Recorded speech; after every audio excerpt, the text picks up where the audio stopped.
पढ़ाई तो इसलिए थी कि संस्कार आए, लेकिन हमारी पढ़ाई में ही संस्कार नहीं है। पहली तो उसी कॉलेज के इर्द गिर्द घूम रही है कि सारे फसाद की जड़। मेरे हिसाब से भी कि पहले 24 घंटे के अंदर ही पुलिस को स्थिति स्पष्ट कर देनी चाहिए थी। वो एसपी ऑर्डर दे दे तो बूंदिए का हाथी बना दे के मामला बड़ा बनाना है। एसपी किसकी देखरेख में काम करेगा? आपके आका की देखरेख में। कल दिन में 4 बजे आ गए थे, तो उसके बाद यहीं। तो अब फिलहाल क्या चल रहा है? कल मीटिंग करके पंचायत के अंदर 2 प्रस्ताव पास किए थे कि 2 बातें सरकार मान ले। एक तो ये कि जांच सीबीआई को दे दे, और दूसरा ये कि पोस्टमार्टम फिर उसका करवाएं और एम्स से करवाएं, दिल्ली से। तो उसमें एक बात तो रात सरकार ने मान ली थी कि सीबीआई को दे दें, लेकिन दूसरी बात उन्होंने ये कही थी कि जो पहले पोस्टमार्टम के सैंपल लिए हैं उन्हीं सैंपलों को हम दोबारे से एम्स में भेज दें। तो उस पर फिर पंचायत में ये बात आई कि हो सकता है वो सैंपल ठीक ना लिए गए हों, इसलिए दोबारा सैंपलिंग ले लिया है। तो दोबारे में प्रशासन का कहना यह था कि बॉडी जो है वो इस स्थिति में नहीं बची है कि दोबारा सैंपल ले लिए जाएं, लेकिन फिर भी पंचायत ने दबाव बनाया, उसमें प्रशासन इस बात के लिए तैयार हो गया कि हम दोबारे से उसके सैंपल करवा देते हैं एम्स में। तो यहाँ तक बात अभी पहुँची है। और अभी जो लड़की का बाबा था उसने ये बताया कि हमने 2 आदमी साथ में भेज दिए हैं। वो हमने कहा था पंचायत में कि 2 आदमी साथ में चले जाओ, क्यों कल फिर कोई डाउट ना करे किसी तरह का। तो 2 आदमी साथ में चले जाओ। तो 2 आदमी उसके साथ में, उसके बाबे ने भी बताया कि चले गए हैं, और पोस्टमार्टम के लिए या दोबारा सैंपलिंग के लिए वो बॉडी को दिल्ली ले जाएंगे। तो जी मतलब जो सिस्टम है सारा यही है, और सीबीआई जांच के बाद लगता है कि न्याय मिल पाएगा? सीबीआई जांच की मांग इसलिए की थी कि सीबीआई का असूल ये होता है कि इस केस के अंदर कौन इन्वॉल्व है, एक चीज़, किसने उस केस को दबाया है, 2 चीज़। तो सीबीआई में जाके मांग हम इसलिए कर रहे थे कि हो सकता है कोई पुलिस वाला मामले को दबाने में इन्वॉल्व हो, उस पर भी मुकदमा दर्ज हो, और अगर कोई डॉक्टर इस मामले को दबाने में इन्वॉल्व हो उस पर भी मुकदमा दर्ज हो। इसलिए सीबीआई को मांग कर रहे थे। तो वो सीबीआई को तो सरकार देने के लिए मान ही गई है। अब सैंपलिंग के बाद उसके लिए भी मान गई है। तो अगर किसी ने इसमें गड़बड़ी की होगी तो वो जो है सीबीआई की जांच में सामने आ जाएगी। जिस प्रकार प्रशासन ने बताया 1 हफ्ते के बाद सुसाइड नोट आया है, तो सुसाइड बताया जा रहा है, तो इसमें कोई पॉलिटिकल दबाव है क्या? उसके बारे में तो मैं क्या ऑथराइज कह सकता हूँ, क्योंकि मैं जांच में तो शामिल था नहीं। कई बार पुलिस को जो चीज़ें हैं वो एकदम सामने लाने में दिक्कत भी आ जाती है कि कहीं मुजरम को फ़ायदा ना उसका चला जाए। लेकिन फिर भी मेरे हिसाब से भी कि पहले 24 घंटे के अंदर ही पुलिस को स्थिति स्पष्ट कर देनी चाहिए थी। ज़्यादा अच्छा था बात यहाँ तक ना पहुँचती। तो आज मनीषा का अंतिम संस्कार हो पाएगा? देखिए ये कन्फर्म नहीं है, अब दिल्ली यहाँ से दूर है और कैसे वो जा पाते हैं। मैं तो ये कहूँगा कि उनको हेलीकॉप्टर में ले जाना चाहिए, लेके भी हेलीकॉप्टर में आनी चाहिए। मैं तो ये कहूँगा कि सरकार के पास तो किसी चीज़ की कमी नहीं है ना, उस मामले को और डिले करें। इससे अच्छा है कि हेलीकॉप्टर में लेके जाएं, हेलीकॉप्टर में लेके आएँ तो आज हो सकता है। अगर गाड़ी में ले जाएंगे, गाड़ी में लाएंगे, फिर आज नहीं होगा।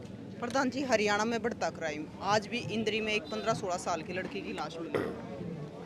क्राइम तो क्या कहें, देश में किस तरीके से बढ़ रहा है।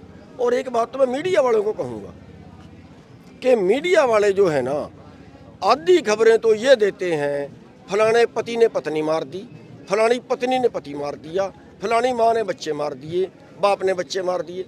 ये पता नहीं क्या उस चीज़ को कैसे फैला रहे हैं, और जितनी ये चीज़ें फैलती हैं उतना लोगों में और क्राइम में बढ़ता है।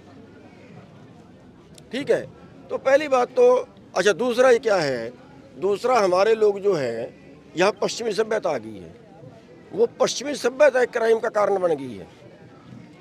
क्यों? उसी हिसाब से अब कोई लड़की किसी लड़के से शादी कराना चाहे तो बाप नहीं रोक सकता, माँ नहीं रोक सकती। अब उसकी लड़की भाग गई, चली गई, तो कंप्लेन लेके पुलिस में जाते हैं। पुलिस कहती है भाई 2 दिन देख लो, हो सकता है वो हाई कोर्ट में पेश हो जाए। अगर पुलिस पकड़ के उनका करती है, हाई कोर्ट कहता है तुमने कैसे पकड़ लिए। ये सारे हम जो है धर्म से दूर हो गए, परमात्मा से दूर हो गए।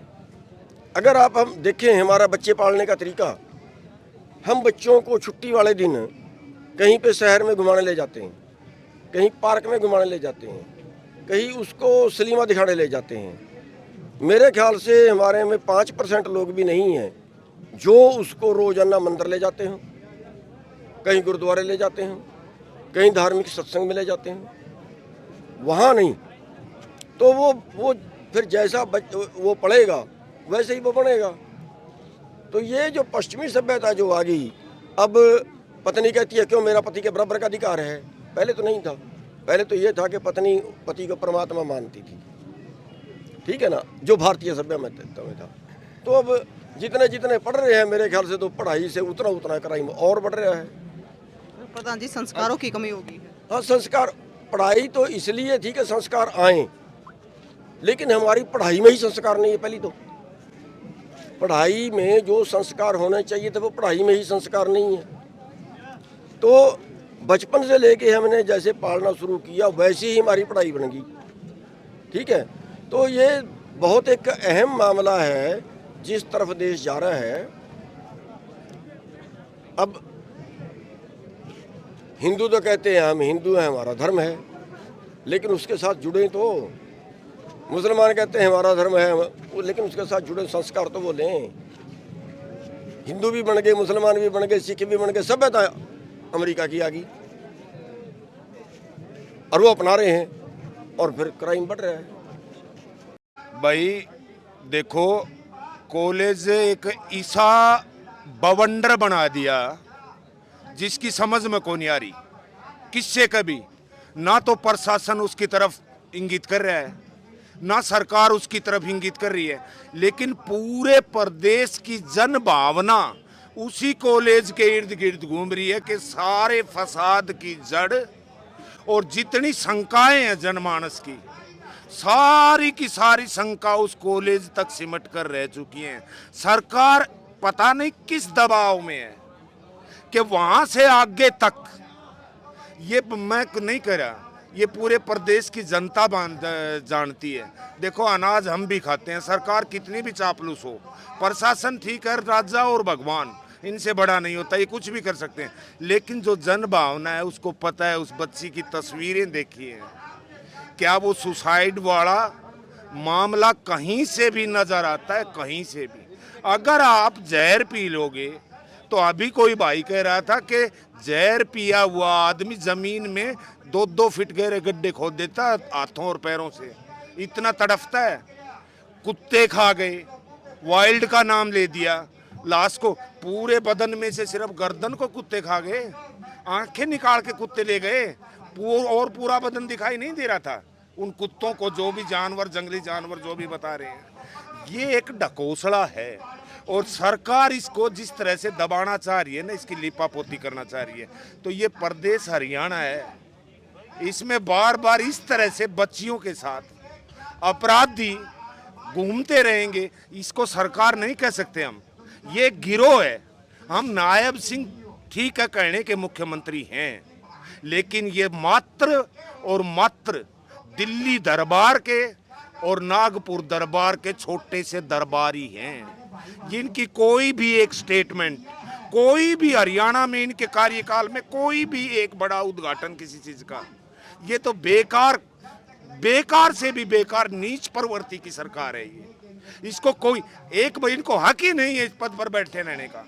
अगर आप अपराधियों को पकड़ नहीं सकते, कौन सा हक बनता आपको सरकार की उस कुर्सी के ऊपर बैठे रहने का? अगर आप बेटियों को सुरक्षा नहीं दे सकते, उनको न्याय नहीं दे सकते, जनता के साथ जनता की भावनाओं का आदर नहीं कर सकते, काहे के मुख्यमंत्री यार?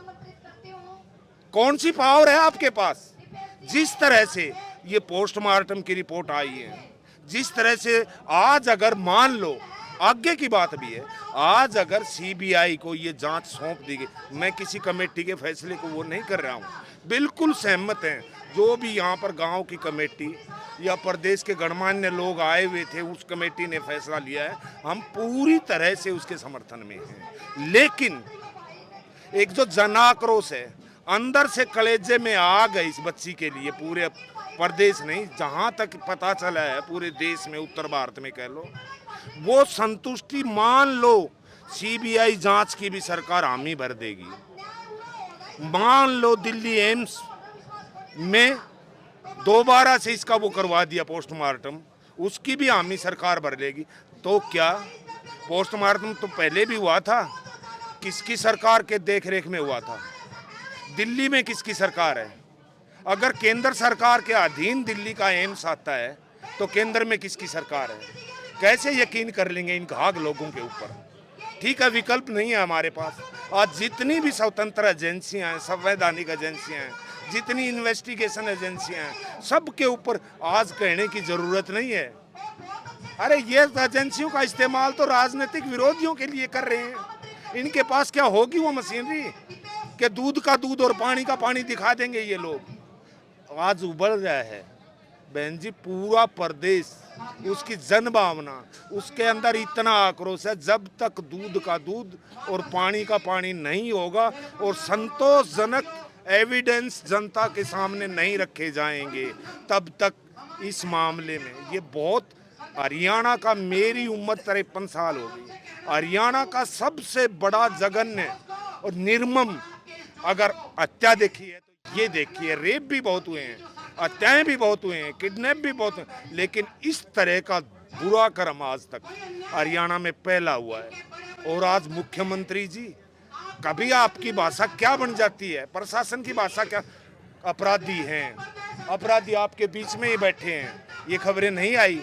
अपराधी सिर्फ 2 किलोमीटर के दायरे में हैं, ये खबरें नहीं चली। किसने चलाई? सरकार ने, प्रशासन ने ही तो चलाई थी। आज बोल दिया सुसाइड कर दिया। उनके दादाजी ने रो रो करके कहा। आज उस परिवार को ये दबा करके कुछ भी करवाने के अगर मूड में है तो ये भूल जाएं। जब तक इस बच्ची को न्याय नहीं मिलेगा, मेरे हिसाब से हरियाणा चैन से नहीं बैठेगा। अब तो पूरा राजस्थान, पंजाब से लोग आ रहे हैं, उत्तर प्रदेश से लोग आ रहे हैं, यहाँ से प्रदेश के चारों तरफ जो प्रदेश लगते हैं, हर तरफ से लोग आ रहे हैं। और उम्मीद है, ये कोई सरकार विरोधी वो चीज़ नहीं है जो मैं बोल रहा हूँ, ये बोल रहा हूँ कि हरियाणा में जंगल राज से भी बदतर राज हो चुका है, कोई भी सुरक्षित नहीं है। परसों ही 2 बेटियां, एक 10 साल की और एक 13 साल की, आपको पता होगा हैं? आज सभी 2 में ऐसा हुआ। उससे कुछ दिन पहले, तो 4-5 दिन पहले एक सरपंच को गोली मारी गई जींद के उधर ही कैथल को। ये सरकार है? जब इतना भय, अपराधियों के इतने खुले वो बुलंद हौसले हो चुके हैं और ये बात कर रहे हैं कि हम न्याय कर रहे हैं, प्रशासन के द्वारा दबाया जा सकता है। लेकिन आज जो पुलिस है, हम क्या सोचते हैं पुलिस के बारे में? वो डर पुलिस का खत्म हो रहा है धीरे धीरे। क्योंकि अगर आज एसपी, एक पुलिस का कप्तान डिस्ट्रिक्ट का होता है, एसपी एक पुलिस वाले को, छोटे को ये आदेश दे देगा कि वहां पर सबूत, इस मामले को लंबा मत खींचो, हाथी का भूंडिया बना दे पुलिस, और जब वो एसपी ऑर्डर दे दे तो भूंडिये का हाथी बना दे के मामला बड़ा बनाना है। एसपी किसकी देखरेख में काम करेगा? आपके आका की देखरेख में।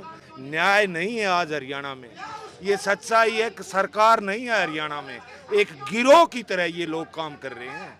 ये कोई ऊपर से देखोगे, नीचे तक देखोगे, चाहे वो विपक्ष हो, पूरा आज विपक्ष एकजुट होकर ये तक कह रहा है कि ये सरकार ही चोरी करके बनी हुई है। ऐसे लोग न्याय कर सकते हैं?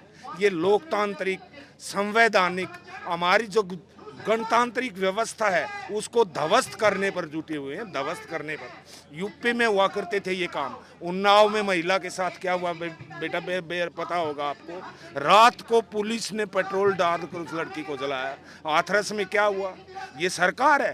सुप्रीम कोर्ट के हस्तक्षेप के बगैर वर्ल्ड लेवल की, जिसके दुनिया में लाल कारपेट बिछता है, ये क्या, कौन सी फोगाट थी खिलाड़ी, जीत के आई थी।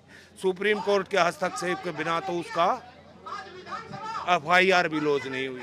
लखीमपुर खीरी कांड का पता है? हरियाणा कितनी बार जला दिया इन पापियों ने, एक बार नहीं। चाहे रामपाल कांड हो, राम रहीम कांड हो, जाट आरक्षण का मामला हो, मेवात कांड हो, किसान आंदोलन हो, लाशों पर रख के रोटी खाने वाली सरकार है ये।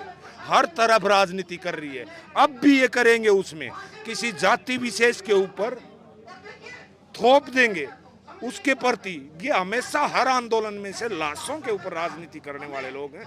या तो कि थोप देंगे, किसी जाति विशेष को दोषी ठहरा देंगे, सिस्टम है, व्यवस्था है, ऐसे लोग हैं कुटिल प्रवृत्ति के इनके पास।